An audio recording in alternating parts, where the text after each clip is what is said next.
ஒரு கிறிஸ்தவனும் அரசியலும். கடந்த என்னுடைய 2 வீடியோவுமே கிட்டத்தட்ட அரசியலை அடிப்படையாக கொண்ட வீடியோவாக இருந்தது. அப்ப ஒரு சிலர் என்னிடத்துல கேள்வி எழுப்பியிருந்தாங்க. பைபிள போதிக்க வந்த நீ, பைபிள மட்டும் தான் போதிக்கணும். இந்த அரசியல பத்தி பேசுறதற்கா உன்னை கடவுள் பாஸ்டரா தேர்ந்தெடுத்து வச்சிருக்கிறாரு அப்படிலாம் கேள்வி கேட்டிருக்காங்க. பலருக்கு இதுல சரியான புரிதல் இருந்தாலும், ஒரு சிலருக்கு இத பத்தினதான துளியளவு கூட புரிதல் இல்லை அப்படிங்கிறது இந்த கமெண்ட் மூலமா நான் தெரிஞ்சுக்கிட்டேன். கிறிஸ்தவர்கள் சமூகம், அரசியல் இதை குறித்ததான அணுகுமுறை, பார்வை எப்படிப்பட்டதா இருக்கணும்? வேதத்தில் இதை பற்றி ஏதாவது பேசி இருக்கிறதா? கிறிஸ்தவ மிஷனரிமார்கள் என்ன செஞ்சாங்க? சுருக்கமா இத தான் இந்த வீடியோல நாம பார்க்க போறோம். வாங்க அது என்னன்னு பார்க்கலாம்.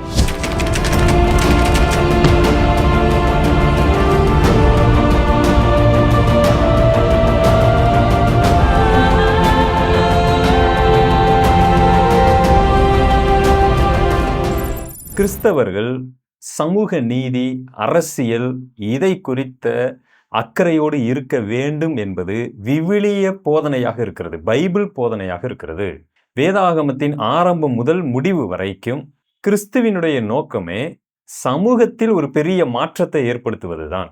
வெறும் மதத்தை பரப்புவதற்கோ, ஒரு மத மாற்றத்தை உண்டு பண்ணுவதற்கோ கிறிஸ்து நம்மை அனுப்பவில்லை என்பதை நீங்கள் அறிந்திருக்க வேண்டும். நீங்க சொல்லலாம், மனமாற்றம் நாங்கள் போதிக்கிறோம். ஆனால் உலகத்தில் இருக்கக்கூடியவர்கள் கிறிஸ்தவர்களை பார்த்து பெரும்பாலும் சொல்லக்கூடிய ஒன்று, இவர்கள் மதம் மாற்றுகிறார்கள் அப்படிங்கிற அந்த குற்றச்சாட்டு ஏன் வருகிறது?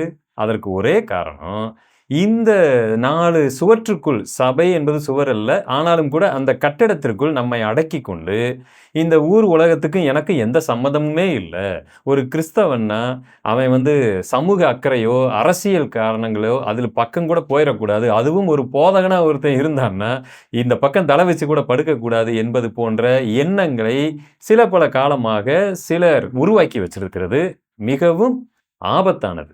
வேதாகமத்திலிருந்து சில உதாரணங்களையும் மிஷனரிமார்கள் என்ன செஞ்சாங்க அப்படிங்கிறதையும் உங்களுக்கு சொல்ல போறேன். நிச்சயமா இது உங்களுக்கு பிரயோஜனமா இருக்கும்னு நம்புறேன். சரி, சமூக நீதி, அரசியலை குறித்து பார்க்கும்பொழுது ஃபர்ஸ்ட் நமக்கு வேதம் அறிவுறுத்துகிற நிறைய வசனங்கள் இருந்தாலும் ஏசாயா 1ஆம் அதிகாரம் 17வது வசனம் ரொம்ப முக்கியமான ஒரு வசனம். இந்த வசனம் என்ன சொல்லுகிறதுன்னு பார்த்தீங்கன்னா, நன்மை செய்ய படியுங்கள், நியாயத்தை தேடுங்கள், ஒடுக்கப்பட்டவனை ஆதரியுங்கள், திக்கற்றவனுக்காக நியாயம் செய்யுங்கள், விதவைக்காக வழக்காடுங்கள். அப்ப இது என்ன தெரிகிறது? ஒரு போதகர் தன்னை ஒரு சபைங்கிற அந்த கட்டடத்திற்குள் அடக்கி கொண்டு தன்னுடைய சபை மக்களுக்கு மட்டுமே போதகனாக இருப்பதல்ல. அவர் என்ன செய்யணும்னா, வெளியில போராட வேண்டும். தனக்கு முன் ஏதாவது அநியாயம் அப்படின்னு தெரிஞ்சதுன்னு சொன்னா, அதை இந்த காலத்துல நமக்கு கொடுத்திருக்கிற ஞானத்தின்படி ஏதோ ஒரு வகையில நாம் குரல் கொடுக்க வேண்டும். அது நியாயம், அது தர்மம். நீங்க எந்த நாட்டில் இருந்தாலும் சரி, எந்த இடத்துல இருந்தாலும் சரி, அது எனக்கு என்னப்பா வம்பு, என் வேலை என்ன, இயேசு கிறிஸ்துவை பத்தி போதிக்கிறது இல்ல. இயேசு கிறிஸ்துவே சமூக மாற்றத்தை குறித்தும் சமூகத்துல நடந்த அவலத்தை குறித்தும் மிகவும் கவனமாக இருந்தார். அவர் ஒடுக்கப்பட்டவர்களுக்கு எதிராக நின்றார். தவறாய் வேதத்தின் அடிப்படையில் அன்றைய காலகட்டத்தில் அந்த அடிப்படையில ஒடுக்கப்படும் பொழுது இவர் அவர்களுக்காக நின்றார். ஏரோது ராஜாவுக்கு எதிராக பேசினார். ஏன் யோவான் ஸ்நானனை எடுத்துக்கொள்ளலாமே. யோவான் ஸ்நானகன் அவருடைய வேலை என்ன, மனம் திரும்புங்கன்னு சொல்லிட்டு போயிட்டு இருக்கலாம். எதுக்கு தேவையில்லாம போய் ஏரோது ராஜாவை பற்றி பேச வேண்டும்? அவனுடைய தவறான நடக்கையை குறித்து, அவன் தன்னுடைய குடும்ப வாழ்க்கையிலே தவறாக இருந்தான் என்பதை குரல் கொடுத்தது யார்? யோவான் ஸ்நானன். அப்ப இதையெல்லாம் நம்ம எப்படி தவறுன்னு சொல்ல முடியும்? யோவான் ஸ்நானன் செய்தது தவறா? நிச்சயமா தவறல்ல. சரி, வேதம் முழுவதுமாகவே இப்படிப்பட்ட விஷயங்களுக்கு குரல் கொடுக்க சொல்லி நம்மை ஏவுகிறது. ஆனா அதை எப்படி, எப்பொழுது, இடம்பொருள் ஏவல் அறிந்து ஞானமாக நாம் அதை செய்ய வேண்டும். அதற்கான அறிவை கர்த்தர் நமக்கு தருவார். சரி, மிஷனரிமார்கள் இந்தியாவுக்கு வந்தபோது அவங்க என்ன பண்ணாங்கன்னு நினைக்கிறீங்க? இங்க பைபிளை அப்படியே இங்கிலீஷ்ல இருந்ததையும் எபிரேயம் கிரேக்கத்தில் இருந்ததையும் அப்படியே மற்ற மொழிகளில் மொழிபெயர்த்து, இயேசு கிறிஸ்துவை பார்த்துக்குங்க, அவர் உங்களுக்கு என்ன செய்வார், பாவ மன்னிப்பை தருவார்னு சொல்லிட்டு போயிட்டாங்களா? இல்ல. அப்படி மட்டும் செஞ்சிருந்தா இது வெறும் ஒரு மதமாற்றம் என்கிற ஒண்ணுதான் வந்திருக்குமே ஒழிய, இந்தியா இவ்வளவு பெரிய ஒரு சீர்திருத்தம், கல்வியிலும் மற்ற எல்லா வளர்ச்சியிலும் சீர்திருத்தம் அடைந்திருக்காது. அதற்கு வித்திட்டவர்கள் போதகர்கள், பாஸ்டர்கள். அவர்களை தான் நாம மிஷனரிகள்னு சொல்றோம். மிஷனரிகள்னா என்னமோ நினைக்க வேண்டாம். அவங்கள என்னது, ஒரு வகையில பாஸ்டர்ஸ் தான், இவாஞ்சலிஸ்ட் தான், ஊழியர்கள் தான். அவங்க தான் இந்த அடிப்படை மாற்றத்தை கொண்டு வந்தார்கள். நீங்க பாருங்க, வில்லியம் கேரி என்ன பண்ணாரு? வில்லியம் கேரி சொன்னாலே நமக்கு தெரிஞ்சதெல்லாம் வேதாகமத்தை மொழிபெயர்த்தாருங்க. அவர் வசனத்தை ஜனங்களுக்கு போதிச்சாரு. நல்லா பாருங்க. வில்லியம் கேரி என்ன பண்ணார் அப்படின்னு பார்த்தீங்கன்னா, அவர் இங்க பார்க்கும் பொழுது உடன்கட்டை, சதி அப்படிங்கிற மிகப்பெரிய ஒரு சதி நடந்து கொண்டிருந்தது. சதினா அந்த உடன்கட்டை ஏறுதல். அதற்கு எதிரா குரல் கொடுக்கிறாரு. அரசாங்கத்திற்கு அழுத்தம் தருகிறார். அப்ப இவங்க சுத்தி இருந்தவங்க என்ன சொல்லியிருக்கலாம்? உன் வேலை என்னப்பா? பைபிள் தானே, அதை பத்தி சொல்லிட்டு போ. ஊர் உலகத்துல என்ன நடந்தா என்ன? இயேசு நல்லவர்னு சொல்லிட்டு போ. இயேசு பாவத்தை மன்னிப்பார்னு சொல்லிட்டு போன்னு சொல்லியிருக்கலாம்ல. ஆனா அப்படி இல்ல. அப்ப உடன்கட்டை ஏறுதலை குறித்து மிக வலுவாக கண்டனங்களையும் அன்றைக்கு இருந்த அரசாங்கத்திற்கு அழுத்தத்தையும் கொடுத்தார் வில்லியம் கேரி. 1829ல இந்த சட்டம், அதாவது உடன்கட்டை அப்படிங்கிறது ஒழிக்கப்படுகிறதுங்கிற சட்டம் வருவதற்கு ஒரு சிலர் காரணமா இருந்தாலும் வில்லியம் கேரியும் ரொம்ப முக்கியமான ஒரு காரணமா இருக்கிறார். சரிங்களா? அடுத்து பாருங்க, வில்லியம் வில்பர் ஃபோர்ஸ் அப்படிங்கிறவர். இவர் எதற்காக இருந்தாரு? இங்கிலாந்துல அடிமைத்தனத்திற்காக போராடினார். கிறிஸ்தவர்களே அடிமைத்தனத்தை ஊக்குவித்துக் கொண்டிருந்தார்கள். எப்படி இருக்கும் பாருங்க. அரசாங்கம் அதை ஊக்குவித்துக் கொண்டிருந்தது. என்னை கர்த்தர் அழைத்தது அடிமைத்தனத்திற்கு எதிராக போராட. வேதாகமம் எந்த ஒரு இடத்திலும் இப்படி ஒரு மனிதனை ஒடுக்க சொல்லி போதிக்கவில்லை என்பதை அவர் தெளிவா புரிஞ்சுக்கிட்டு சம உரிமையை நிலைநாட்ட வேண்டும் என்று கடைசி வரைக்கும் இந்த அரசியலுக்கு எதிராக அவர் குரல் கொடுக்கக்கூடியவராக இருந்தார். இதுவும் ஒரு வகையில கிறிஸ்தவர்கள் நாம் செய்ய வேண்டிய வேலை. நல்லா புரிஞ்சுக்குங்க. அடுத்து பாருங்க, நிறைய பேருக்கு இந்த மார்ட்டின் லூதர் தெரியும். அவர் ஒரு பெரிய ரிஃபர்மேஷன் லீடர்னு தெரியும். ஆனா மார்ட்டின் லூதர் கிங் தெரியும் தான். ஆனா அவரை ஒரு கிறிஸ்தவரா தெரியாது. அதுதான் ரொம்ப ஆச்சரியமான ஒன்று. இந்த மார்ட்டின் லூதர் கிங் ஒடுக்கப்பட்டவர்களுக்காக போராடினார். எப்படி போராடினார் அப்படிங்கிறத ரொம்ப முக்கியமான ஒரு காரியம்.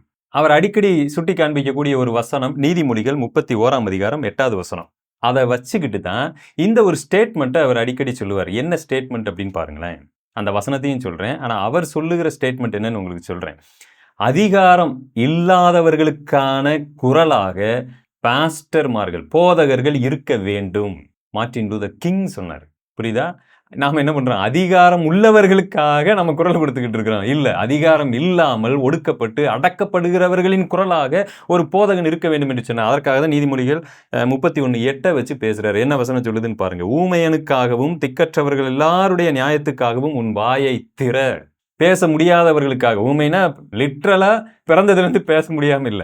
அவங்க ஒடுக்கப்பட்டவர்கள், அடக்கப்பட்டவர்கள், அவங்களுக்காக உன் வாயை திற. மார்ட்டின் லூதர் கிங் வசனத்தின் அடிப்படையில தன் மக்களுக்காக போராடினார்.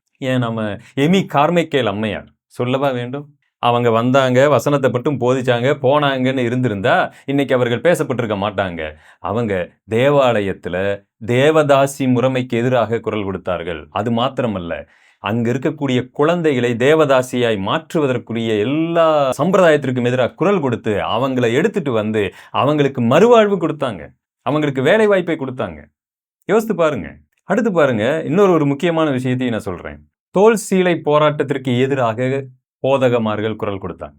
யோசித்து பாருங்க. ஒரு காலத்துல சில குறிப்பிட்ட ஜாதி பெண்கள் மேலாடை அணியக்கூடாது அப்படிங்கிற ஒரு அவலமான நிலை இருந்தது. அதற்கு எதிராக குரல் கொடுத்தாங்க. ஏன் கால்டுவெல், ஜியு போப், இவங்களை பத்தில நாம ஏன் பேசுறோம்? இவர்கள் சமூக மாற்றத்தை ஏற்படுத்தினாங்க. ஜனங்களுக்கு முதலாவது கல்வி எல்லாருக்கும் போய் சேரணுங்கிற ஒன்றை கொண்டு வந்தாங்க. கல்வி முறைமையில ஒரு பெரிய புரட்சியை ஏற்படுத்தினார்கள். எல்லாருக்கும் மருத்துவ வசதி கிடைக்க வேண்டும் என்று கிறிஸ்தவ பாஸ்டர்மார்கள், விசுவாசிகள் போராடினாங்க. இன்னைக்கு சிஎம்சி அப்படிங்கிற ஒரு மருத்துவமனை வேலூர்ல ஒரு மிகப்பெரிய ஒரு சாம்ராஜ்யத்தை அமைத்திருக்கிறது என்று சொன்னால் எதனால? கிறிஸ்துனால. அப்ப ஒரு போதகனா இருக்கக்கூடியவன் 4 சுவற்றுக்குள் தன்னை அடைத்து கொண்டு தன்னுடைய மக்களுக்கு பைபிள் இருக்கக்கூடிய தியரிட்டிகளை அப்படியே போதிச்சு அவங்க மட்டும் அப்படியே வளர்ந்துட்டு வருவது அல்ல. நாம் உலகத்திற்கு வெளிச்சமா இருக்க அழைக்கப்பட்டிருக்கிறோம். உலகத்தில் இருக்கிற சமூகத்திற்காக, திக்கற்றவர்களுக்காக, விதவைகளுக்காக போராடுவதற்கு, குரல் கொடுக்கிறதற்கு நாம் அழைக்கப்பட்டிருக்கிறோம். அதில் அரசியல் இருக்கிறது. அதை ஞானமாய் நாம் செய்கிறதுல எந்த தவறும் இல்லை. அதில் என்னுடைய பங்கு மிக முக்கியமான ஒரு பங்காக இருக்கிறது. அதனால ஒரு போதகனும் அரசியலும் என்ற தலைப்புல இந்த பதிவு உங்களுக்கு பிரயோஜனமா இருக்கும் என்று நம்புகிறேன். அடுத்த ஒரு வீடியோவில் வேற ஒரு தலைப்புல உங்களை நான் சந்திக்கிறேன். God bless you.